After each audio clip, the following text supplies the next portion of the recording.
Good day everyone mga ka-Gcash Tracker. Ayan. Gcash Tracker po sa mga business nyo. Ito. Umpisa natin dito sa Gcash and Cash Funds. Okay. Ito, nagpuhunan ako ng 43,000. Ang laki, no? Joke lang. Sample lang naman to. And then, ito yung cash flow, 43,943. Lumagpas na siya sa 43. Dahil yung ibang GCash fee dito ipinasok, sinabay na nila. Sabi nila pa, cash out, sabay ko na yung fees sa GCash. Okay, sige. Ito, service fees. Ito yung GCash. Ito yung GCash na pumasok dito sa GCash. Isang account lang natin, kaya papasok yun dyan. And then, dito sa cash fees, ito yung cash fees. Iniwalay ko siya sa total cash balance. Ilagay nyo lang sa garapon para alam nyo. Ayan. Alam nyo agad kung magkano yung bubunutin. Ito yung total pag pinagsama to. Okay? Ayan. Ito nahati lang to ha. Kaya ito na yung total niya. And then dito tayo sa data entry section. Dito nyo i-input lahat ng transaction nyo. Ayan, isa-isa. Okay, mamaya paliwanag ko to. Next tayo, transaction summary. Start date, ayan, date to day, yan. May range siya, pwede nyo palitan. Halimbawa, simula 1. Okay, lahat yan nagbabago. Ito yung naka-filter kung magkano na yung umikot na pera nyo. Pero ngayon, date to day muna tayo. Okay. And then, pwede nyo tanggalan ng check nyo na kung gusto nyo yan, zero muna. Kung gusto nyo makita ang cash out, yan, check nyo lang. Ito yung pag naka-check, tapos naka-filter ka ng today lang, ito lang ilalabas. Pero pag nilagay nyo is nag-range ka ng 1 to 30, ayan, malaki-laki rin. Okay, balik natin sa day to day. And then, umpisa natin dito, dito mag input lahat ng transaction. Lagyan natin ng date. Halimbawa, cash out. And halimbawa, 1.5 lang. Okay, ito. Uncharged is 15 pesos dahil 10 pesos ako per 1,000 or 500. 5 pesos per 500. Yan. Kaya 15 lang. Pwede nyo naman baguhin. Depende sa area nyo. Tuturo ko kung paano baguhin mamaya. Then, ito. Fee account. Saan papasok yung transaction fee or service fee? Sa GCash ba or sa cash? Halimbawa sa GCash, ibig sabihin isi-send nila is 1,015. Okay, 1,015, no? Pero wag nilalagay na 1,015 dito. Kasi automatic yan may iwala yung charge dito. Okay? Kung cash naman, halimbawa cash out siya, cash, binigay niyo yung 1,500, tapos bibigyan nila kayo ng 15. Kaya papasok sa cash, ihulog niyo na agad sa garapon. Okay, di ba? And then reference number. Input nyo lang yung last 6 digits ng reference number. Halimbawa, 1, 2, 3, 4, 5, 6. Last 6 digits lang para pag nagdoble siya, halimbawa, na-input nyo na ganito, tapos next transaction, meron ulit na ganito, ibig sabihin na transact na yon. Magpupula siya dun sa database natin. Okay, mamaya papakita kung paano. Then dito, entry by, entry nyo lang kung halimbawa, may suki kayo na lagi na nagpapa-Gcash na input nyo every time na magta-transact dito, na input nyo naman, i-search nyo lang, halimbawa, search bar natin, click ng isa, tapos, halimbawa, ito, si Prince, ayan, i-ano natin, tawag dito, double click, tapos, control A and control C, tapos dito, control B natin, B, okay, ganyan lang siya. And then, pag tapos na, save data nyo. Pagka save data, lahat ng nandito, masisave dito sa baba. Diretso yan dyan. Okay? So, sa ngayon, di ko muna siya save data. Doon tayo sa blank page tayo. Dito nga pala, huwag kayo maggagalaw dito kasi may formula to. Ito, may formula yan. Saka ito, service fee, meron din yan. Okay, in case na ma-delete, kailangan nyo ng backup. I-copy nyo lang. Copy, tapos paste nyo dyan. Halimbawa, may backup kayo, i-copy nyo lang, tapos paste, okay? And then, dito na tayo sa blank sheet, no? Ayan, halimbawa, nag-avail kayo, sisend ko sa inyo through Gmail. Ito, makikita nyo sa Gmail nyo, dapat tama yung Gmail nyo. Then, open nyo lang. Pagka-open, ito yung lalabas. Makikita nyo is, naka-view only siya. Meaning, hindi nyo siya may edit. Kahit anong gawin nyo, di nyo siya may edit. Okay, ang gagawin nyo para magkaroon kayo ng sariling kopya, make a copy nyo. Suggest ko lang mag-make a copy kayo mga 2 beses. Para in case na may masira sa inyong formula, makaka-copy paste nyo na lang. Okay? Ganito pag make a copy. Dito tayo sa file, make a copy. Ayan, lagay nyo ng pangalan kung anong gusto nyo. Sa akin, demo na lang muna. Kasi for demo purposes lang to. Demo. Then, make a copy. Okay, yung pag make a copy ha, dalawa yung gawin nyo. Then, yung isa lang yung gawin yung main. Main, tapos yung isa, doon kayo magta-transact.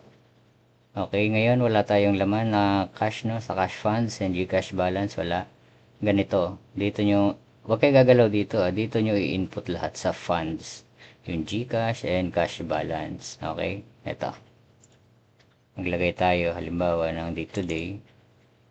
Siya nga pala kung magkano yung abutan yung Gcash. Halimbawa, Gcash nyo is 4,050. Yun na lang ilagay nyo. 4,050. Funds in. Then, gusto nyo is, ang puhunan nyo ay 10,000. Wait lang, lagay mo natin description na starting balance. Lagay natin. Starting balance. Okay, ito yung laman ng Gcash nyo kasi inabutan nyo. Bago nyo ito nakuha, ito na yung laman ng Gcash nyo. Ito na ilagay nyo. Then, kung gusto nyo maging 10,000, mag-add kayo dito sa cash ng, wait lang, date muna, and, magkano to? Gusto nyo puhunan is 10,000. So, may nauna ka ng 4,050 sa Gcash. Maglagay ka sa cash ng 5,950. Ayan, 10,000 ang inyong puhunan. Copy lang natin to. Description is starting balance. Okay, and then balik tayo sa transactions. Ayan, tadaan, may balance na kayo. Then input nyo dito yung kung magkano yung balance na nilagay nyo. 10,000 para tandaan nyo kahit hindi na kayo lumipat-lipat ng magkano nga yung balance ko? Tingnan natin. Ay, 10,000 at least dito kita nyo na. Okay, next. Mag-transact na tayo. Okay na tayo, no? Okay, start na tayo. Okay. Unahin natin is cash out. Cash out ka ng 1.5. Okay, ayan na. Sabi ko, cash out. 1.5. Pwede nilang isabay yan. I-send nila is 1,515. Pero wag nyo ilalagay 1,515 dito. Kasi automatic humihiwalay na yung charge. Okay po. And then, halimbawa, sinabay niya, ilagay nyo sa Gcash. Kasi sa Gcash pumasok yung charge eh. Ilagay nyo sa Gcash. Ngayon, kung cash naman, halimbawa, cash daw ang babayad niya. Halimbawa, cash out siya 1.5, bibigay niya 1.5, babayaran ka nila ng 15. So, hawak mo yung 15, kaya automatic, cash siya. Okay? And then, reference, input nyo is yung last 6 digits ng reference number nyo. Okay, para pag na-doble, makikita mo agad, ay doble to magpupula siya sa database. Mamaya makikita nyo yan. And then entry by, ilagay nyo na lang yung Gcash ng Gcash. Yung transaction sa Gcash, halimbawa, di ba, pag may nag-send, ganito lumalabas, JO, ganyan, halimbawa, tapos asterisk pa kunyari, tapos may ganyan, tapos last name daw, and tuldok, then space, lagay yung number, halimbawa, 109, 1, 2, 3, 4, 5, 6, Ganyan, tapos may apat na number pa na asterisk sa dulo. Enter. Okay, ganyan lang po. And then, save data po natin, no? Pag save data, may magpa-pop up yan. Tuloy-tuloy nyo lang kasi isang beses lang naman yan magpa-pop up kasi unang avail nyo lang. Okay, save data natin. Ayan, authorization required. Pag okay nyo, syempre email nyo yan, hindi yan email ko ah. Email na ninyo ang makikita nyo dyan. Okay, dito tayo sa advance. Then go to untitled project, unsave, save po yan. Then continue lang. Okay, di ba? Andito na siya. Then automatic na nadi-delete na dito. And then cache ano tayo. Date to day muna. Yung paglagay ng date to day, na-filter na niya kung anong month yun. April. Yan. And cash in naman. Magsisend ka halimbawa ng 2,000. Ayan, ang charge niya is 20. Tapos, cash in. Siyempre, cash ang babayad niya. Sinendan mo siya sa Gcash niya, then cash yung bayad niya. Ilagay mo sa cash, automatic na yan. Then reference. Yung kanina sinasabi ko, no, 6 digits lang. Kagaya nito, ulitin natin yung 6 digits kanina, ha. 1, 2, 3, 4, 5, 6. Ayan, makikita nyo yan sa database mamaya. Papakita ko sa inyo. Then, pangalan ulit, halimbawa, ganyan. Tapos, may ganito ulit, tapos last, tapos yung last name, then may tuldo, tapos number, 09, ganyan-ganyan. Tapos may apat na naman sa dulo daw, 1, 2, 3, 4. Yan, pwedeng ganyan lang yung entry nyo. Para pag isa-search nyo, makikita nyo. Okay, enter. Enter nyo muna bago nyo save data kasi pag nakahang yan dyan, hindi kayo nag-enter or nag-click dito sa baba, hindi yan masasama sa save. Okay? May edit nyo yan dito sa database. Pwede rin naman, kaya lang mag-edit pa kayo. Enter nyo na lang para ma-save lahat niya. Save natin. Di ba? And next natin is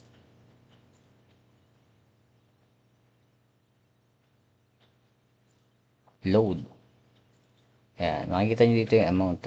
Halimbawa, 15, 3 pesos, 50, 4, 100, 6, then magkano pa? 200, halimbawa, 200, 9. Usually naman ang mga niloload dyan is 99. 99. So, kung 99, sa Gcash yung ginamit nyo, no? May charge pa yan ng mga 3 pesos. So, magiging 102 yan. 102 lagay nyo. Kasi yun yung actual na mababawas sa Gcash nyo. 102, tapos may charge na 6. So, ang pinakang service fee nyo lang naman ko is 4 pesos. Kung sa Gcash yung manggagaling. Pero kung hindi naman kayo naglo-load gamit ang Gcash, huwag nyo na itong gamitin dito. Okay po. Tapos, syempre, automatic charge yan is papasok sa cash, then reference again, reference ulit.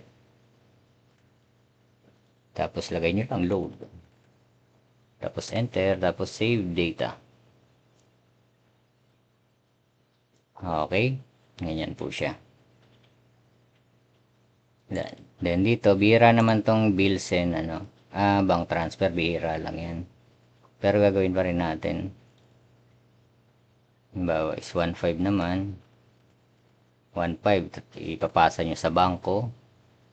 Papasa nyo sa bangko, may charge na agad siya na 15 na. And then, yung transaction charge pa.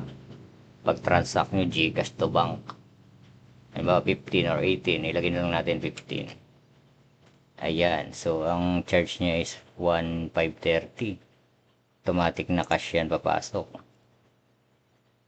Okay, and then reference, siyempre 6 digits din, yung last na lang na 6 digits. Kaya na bahala. Tapos ilagay nyo kung anong bangko yun. Halimbawa, kung anong bangko, kaya na maglagay. Ilalagay na lang dito is bank. Okay, bank transfer, yan, pwede.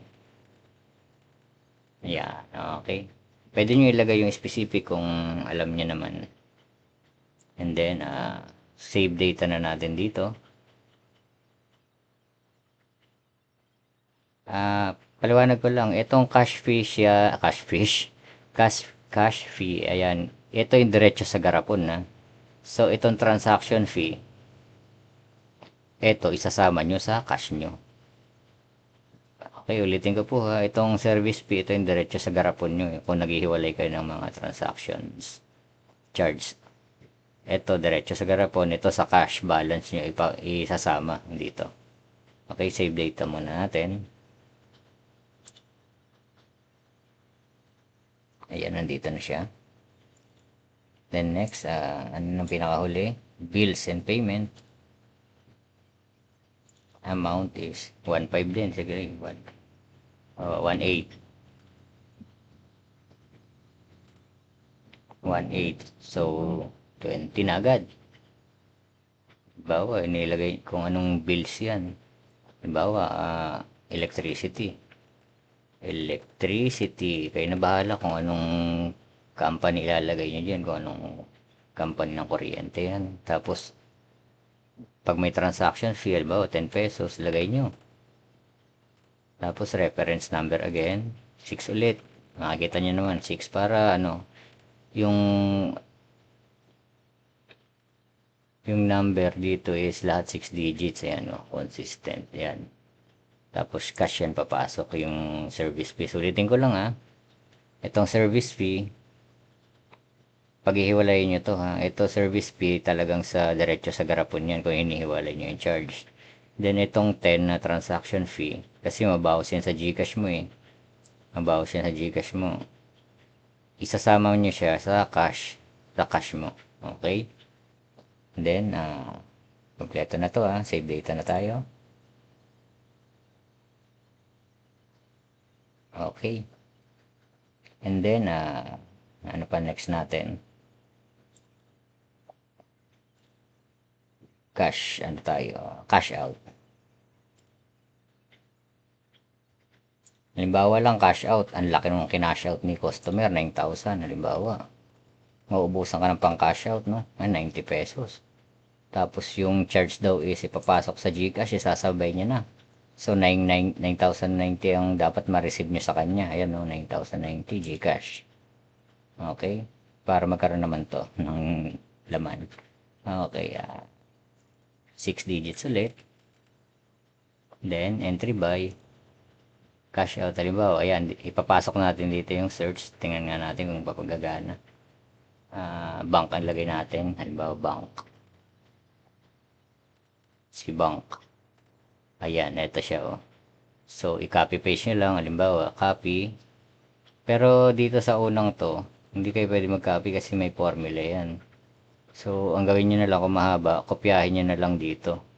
Once na dagdagan nyo, bank, yan. Dito, pwede na kayo mag-copy paste. Dito, hindi may formula kasi ito ba ma-delete. Hindi na gagana yung ating filter. Okay, then. Yan, halimbawa, nakaganyan. Hindi copy nyo lang. Kunyari, mahaba, di nyo matandaan yung mga numbers. Ilagay nyo, bank, halimbawa. Hindi, ito na lang, para maganda. Sino ba to? Si J.O. J.O. Yan, search nyo, J.O. Ayan, halimbawa, suki. Yan. Kung suki nyo yan, maraming J.O. dyan nalalabas. I-click nyo yung isa, tapos Control A, and Control C, tapos Control B nyo dito. Then, since isa pa lang siya, kopyahin nyo na lang. Diba, ay si ano, J.O. J.O. Para kita nyo, ano nyo, 1, 2, 3, 4, tapos F ulit, tapos tuldok, tapos 0, 9, 1, 2, 3, 4, 5, 6, tapos may apat sa ano, dulo, ayan. Tapos save data. Okay. Makikita nyo dito, ito, nilagay ko lang dito basta para everyday kita ko kung magkano yung kita ko. Pero i-filter nyo ha, baka mamaya isama nyo yung ibang date. Kung 30 ngayon, 30 lang. Yan. Para ma-filter niya yung date na, yung kita nyo lang nung araw na yan. Okay, makikita nyo yung 90 pesos na charge. Pumasok na siya dito sa GCash. Dito siya, umiikot na siya dito yung 90 pesos na yon. Then, ang nakahiwalay lang, nasa garapon ito, 101. Yan. Nasa inyo yan kung gusto niyo ihiwalay or ano. Pero mas maganda nakahiwalay para yung ikot ng cash balance mo, yun pa din. Yung Gcash lang yung nag-iiba.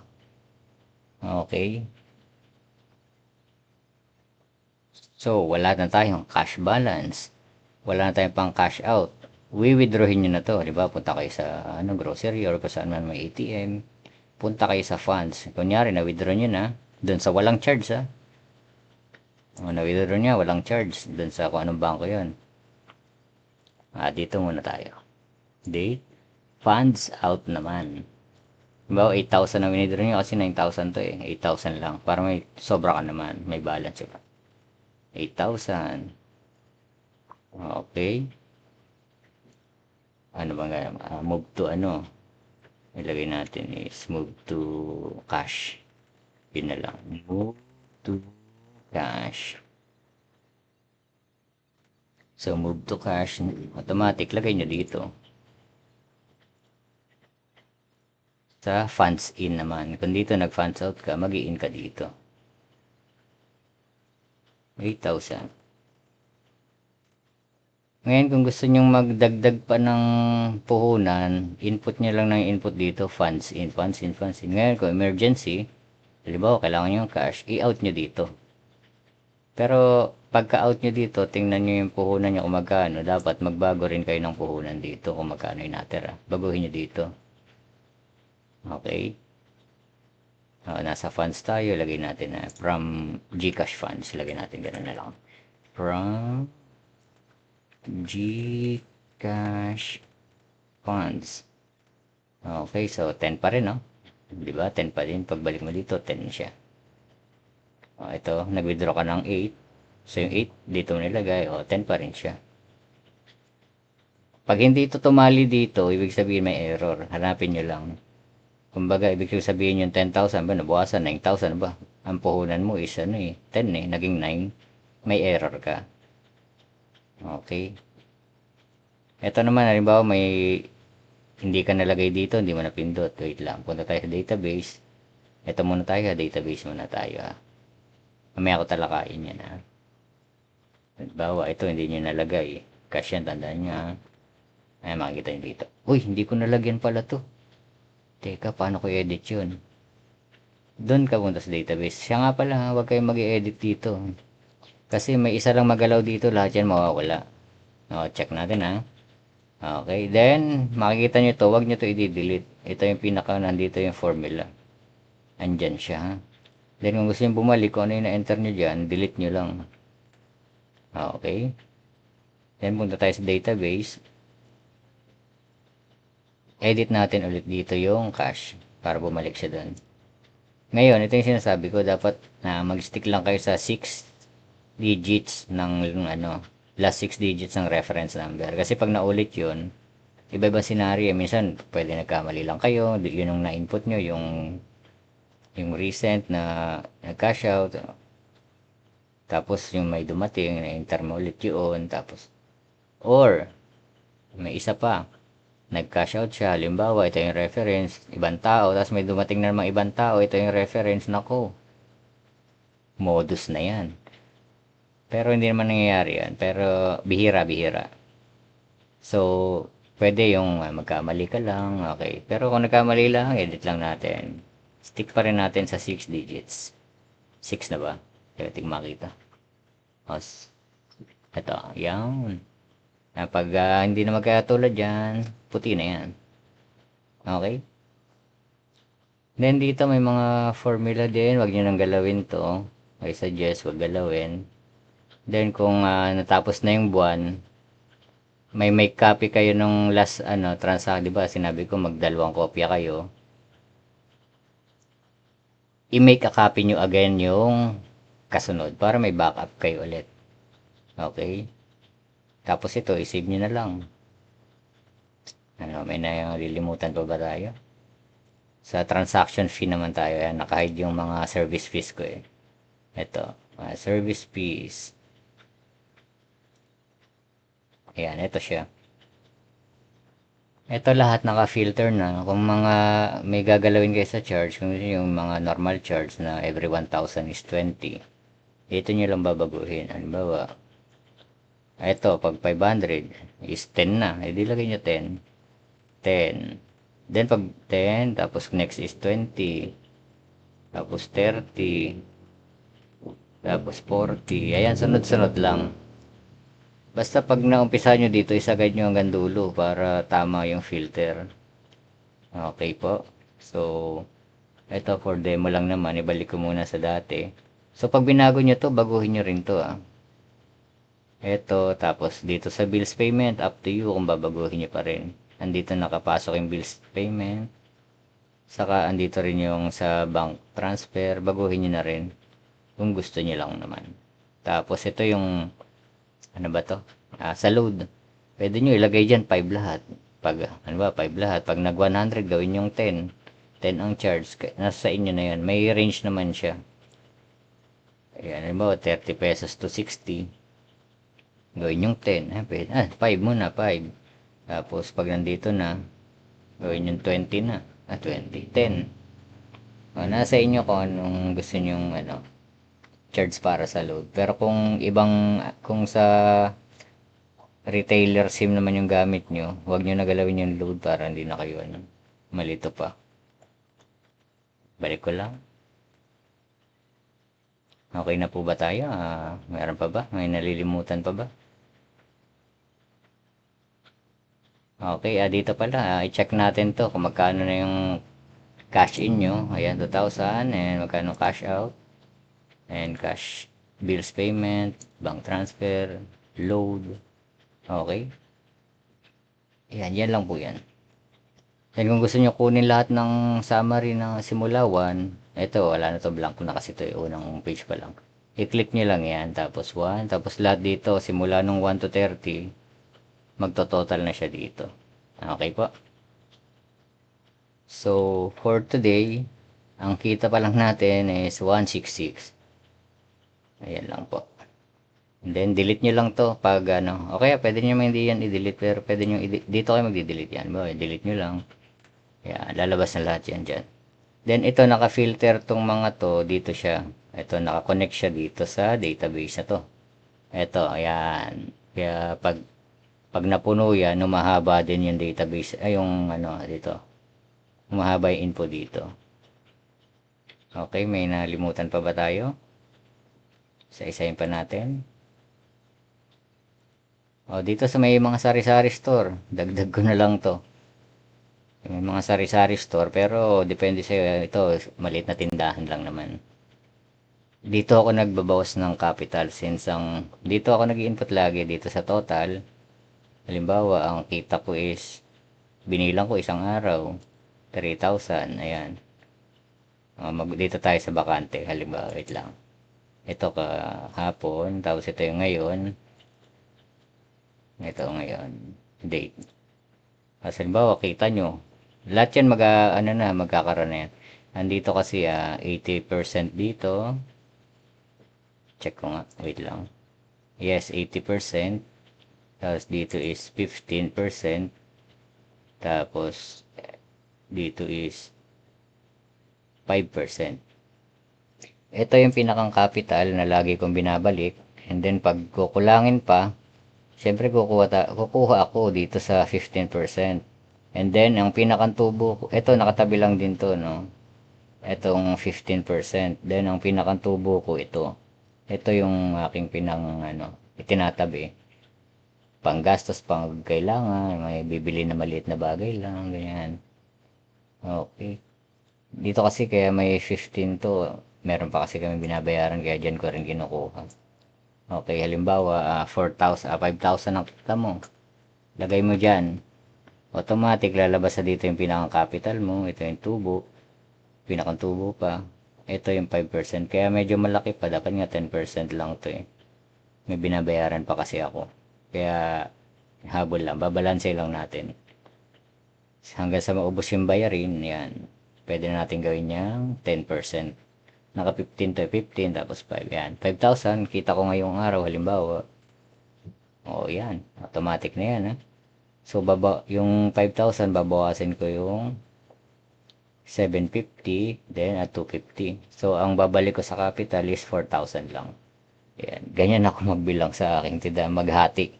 Pero hindi naman totally lahat kinukuha ko yung nasa tindahan. Kumbaga, eto nandito sa tubo, ginagamit ko pa rin yan pandagdag sa paninda. And then, pambayad ng loan. Okay? Nandito, pag bumibili ako yan, lahat ng binili ko naka-input dito. Then sa unang araw, naglagay lang ako ng 4-5 capital kasi may, yung paninda ko na yung tindahan ko naman is puno na. Capital ko lang is 4,500. Unang araw, ayan. Para may pondo naman. Tapos yan, dire-diretso na. Tapos may day off pa, Tagaytay, close. Sana all, sabihin nyo naman. Tapos ito, total expenses ko. Total expenses. Tapos ito na yung total capital. Ito yung capital. Nasaan yung capital? Ito yung. Ito yung capital. Ito yung expenses. Yan, ito. Total expenses yan. Ito lahat dito. Na-delete na nga natin to. Mapagulo. Ito kasi dito ako nagka-calculator eh. Okay, ulit nga. Total expenses. Ito yun. Ito yung capital. Then, ito na yung total capital na natitira. Yan lang. Tapos, ayan. Ikot-ikot lang. Okay, may naiwan pa ba tayo? Dito, naglagay lang ako ng chart. Kunyari. Ayan, kung ano yung mas marami sa akin. Sana yan. So, sa ngayon, ito hati-hati ka. Mas marami ang tubo pumupunta sa cash kumpara sa GCash. Tapos load, syempre balance silang halos kasi bago pa lang. Pero pag matagal na yan, malaking part dyan ang cash in at cash out. Okay, mukhang hanggang dito na lang po muna. Tapusin na natin ang ating video. Yan, sa mga mag-a-avail, fill up lang po kayo sa link ko. And then, ilagay niyo po yung email nyo, huwag ko yung magkakamali. Then, yung proof of transaction na nag-send na kayo sa GCash number ko, i-upload nyo po dun sa link ko. Save po yun. Lalagay ko rin yung pangalan ko. Okay, maraming salamat po and bye-bye!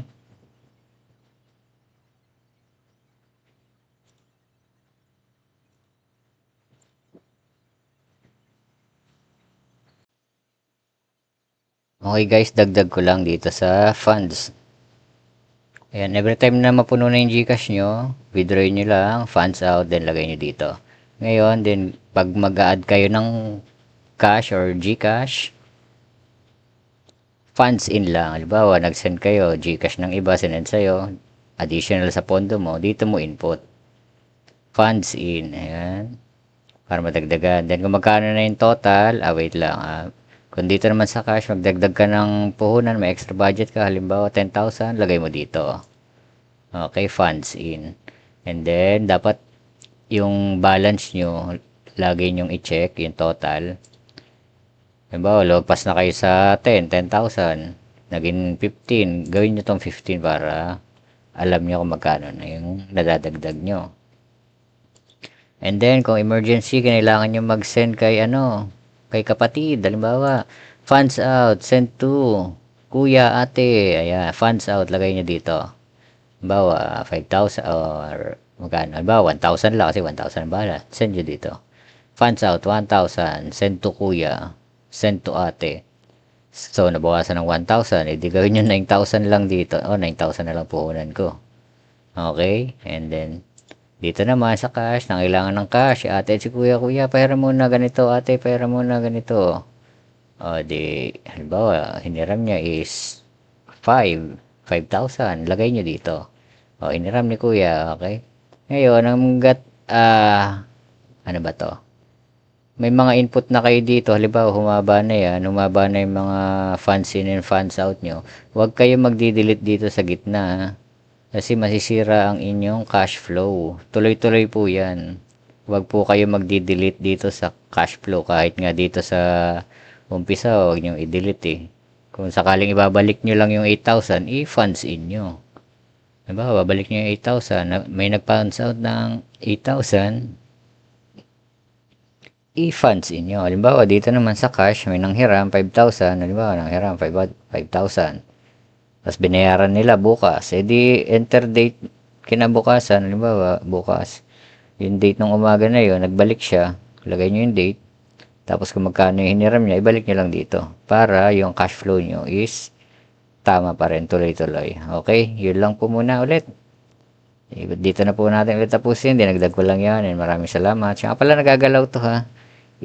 Yan, nagagalaw to. Pero, wag nyo na lang galawin dyan. Nandyan lang yan. Okay? Yan. Dito na po tayo. And bye-bye. Ingat po ang lahat.